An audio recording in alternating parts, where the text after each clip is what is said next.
যদি এটা বলে থাকে তাহলে ভুল কি ঠিক সেটা তিনি নিজেই জানেন। আমি একটাই কথা বলবো, বাংলার প্রত্যেকটা জাতির মানুষে কিন্তু আপনার জনগণের মধ্যে, আপনার আন্ডারে বাংলার প্রত্যেকটা জাতির মানুষের কিন্তু মুখ্যমন্ত্রী আপনি। তাই এমন কোনো কথা বলবেন না যাতে একটা ধর্মীয় আঘাত আসে, ধর্মের মানুষের ওপর আঘাত আসে।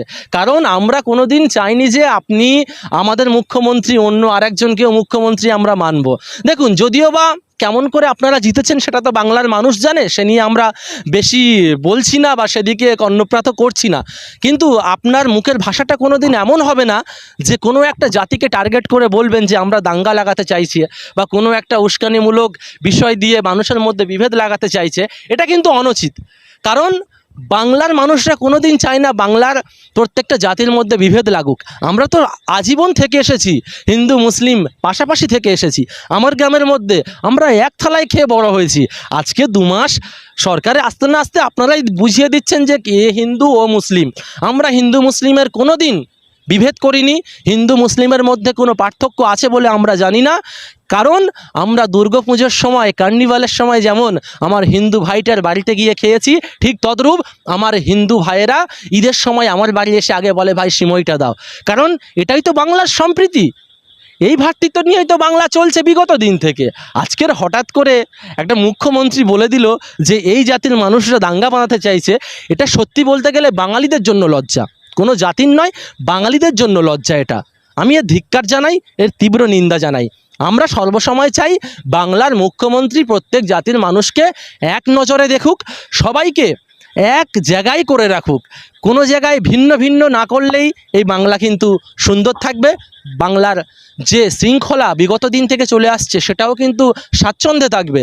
আমরা সত্যি শোকাহত যে আজকের আমাদের রাজ্যের মুখ্যমন্ত্রীর মুখের একটা ওয়ার্ড যাতে একটা জাতিকে টার্গেট করা হচ্ছে।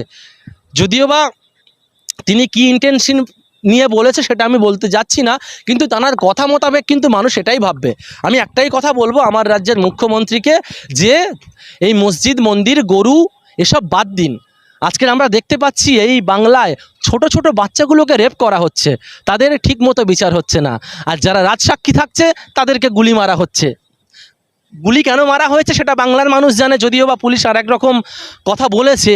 তো সেখানে দাঁড়িয়ে আপনারা এমন কোনো আইন পাশ করুন যাতে ধর্ষকদের ফাঁসি হয়, ধর্ষকদের যেন কঠিন থেকে কঠিনতর শাস্তি হয়। গরু, এই মন্দির মসজিদ এগুলো ছাড়ুন। মন্দির মসজিদ দিয়ে কোনো দিন বাংলার মানুষের পেটে ভাত আসেনি বা আসবেও না। তাই আমরা মন্দির মসজিদ নিয়ে রাজনীতি করতে চাই না। বাংলার মানুষ আপনাদেরকে সত্তায় এনেছে, বাংলার মানুষ আপনাদেরকে গদিতে বসিয়েছে শুধুমাত্র বাংলার মানুষরা যাতে স্বাচ্ছন্দ্যে থাকতে পারে, বাংলার প্রত্যেক জাতির মানুষরা যেন সংঘবদ্ধ হয়ে ভ্রাতৃত্ব বজায় রেখে চলতে পারে, বাংলার নারীরা যেন সুরক্ষা থাকতে পারে, বাংলার বাচ্চা বাচ্চা মহিলাগুলো যেন রাস্তায় ঘুরতে পারে। কারণ আপনাদের কোনো এক নেত্রীকে আমরা দেখতে পেয়েছি বলছি আমার মেয়ে নাকি সেফ ছিল, এই মেয়েটা কোথায় ছিল জানি না। এটা নোংরা একটা কথা। কেমন মস্তিষ্কের মানুষ হলে এমন কথা বলতে পারে? তাহলে কি আজকের বাংলার বাচ্চা বাচ্চা মেয়েগুলো রাস্তায় বেরোবে না? তারা কি ঘরের মধ্যে থাকবে? যে উনি সেফ ছিল না, আজকের কি মহিলাদের অধিকার নেই তারা রাস্তায় বেরোবে? মহিলাদের কি অধিকার নেই তারা বাইরে যাবে? মহিলাদের কি অধিকার নেই তারা খেলা করবে বাইরে? মহিলারা কি সারা জীবন ঘরে থাকবে? এটাই বলতে চাইছেন আপনাদের সেই এমএলএ, সেই কাকিমা? নিজের মেয়ের বেলা তখন তো গলা ফাটিয়েছে, চোখ ভিজিয়েছে, আর অপরের মেয়ের সময় এমন স্টেটমেন্ট, সত্যি আজকে অবাক লাগে, আজকে লজ্জা লাগে। আমরাই ছিলাম যেদিন তিলোত্তমার সঙ্গে এই পাশবিক আচরণ করা হয়েছিল, আমরা আন্দোলনে নেমেছিলাম। আপনারা যদি প্রমাণ চান তাহলে গণমাধ্যমগুলো দেখে নিন, দেখতে পাবেন আমরাও আন্দোলন করেছিলাম, আমরাও রাত দখল করেছিলাম। তখন কিন্তু আমরা বলিনি যে কে সেফ ছিল, কে বাইরে ছিল, কে ভিতরে ছিল, কে হচ্ছে ঘুরছিল।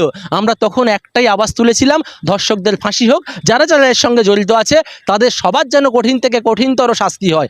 সেই প্রবাদে আমরা আজও নেমেছিলাম, আজও আন্দোলন করেছিলাম। সেখানে দেখলাম যে সাক্ষী তাকেই এনকাউন্টার করা হলো।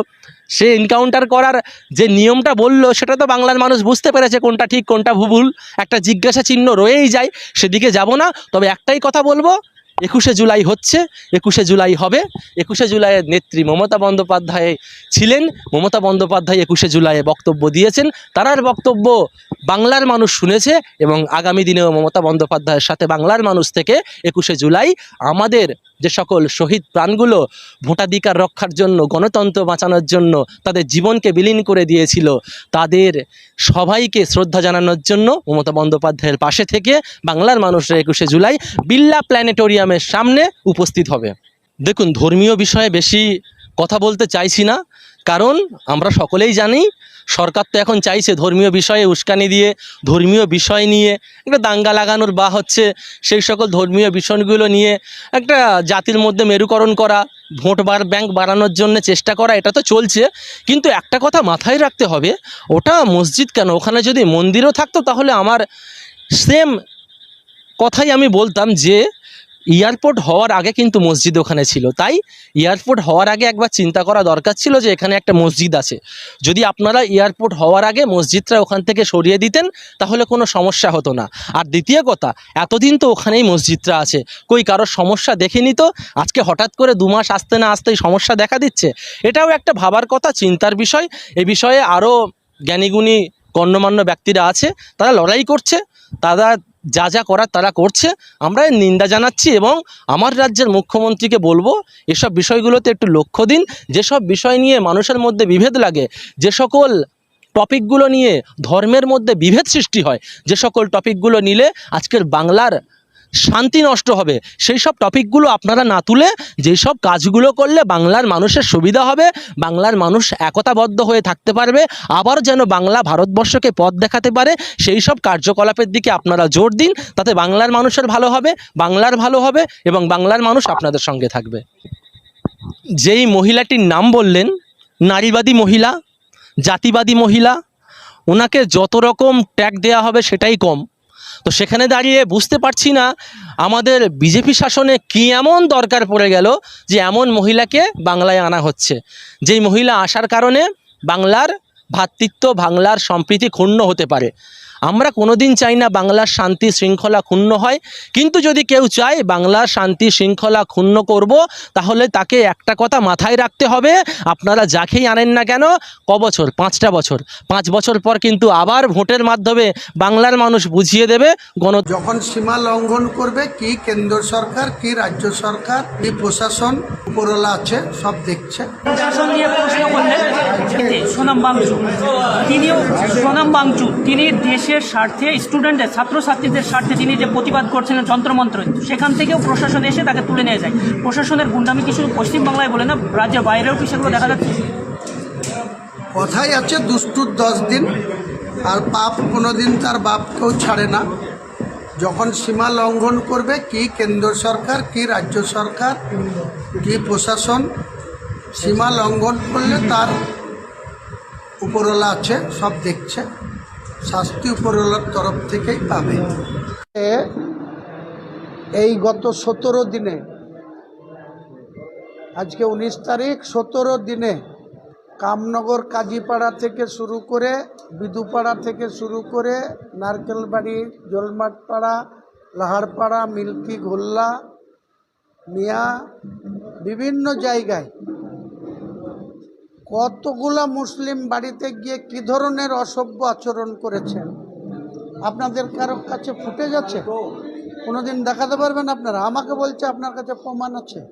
তাহলে পুলিশ এখানে গুন্ডাগিরি করছে, পুলিশ এখানে গুন্ডাদের মতো আচরণ করছে, আর পুলিশ মন্ত্রী বলছে আমি গুন্ডা দমন আইন করেছি, আমার পুলিশের গায়ে কেউ হাত দিতে পারবে না, আমার পুলিশের বিরুদ্ধে কেউ কোনো কথা বলতে পারবে না।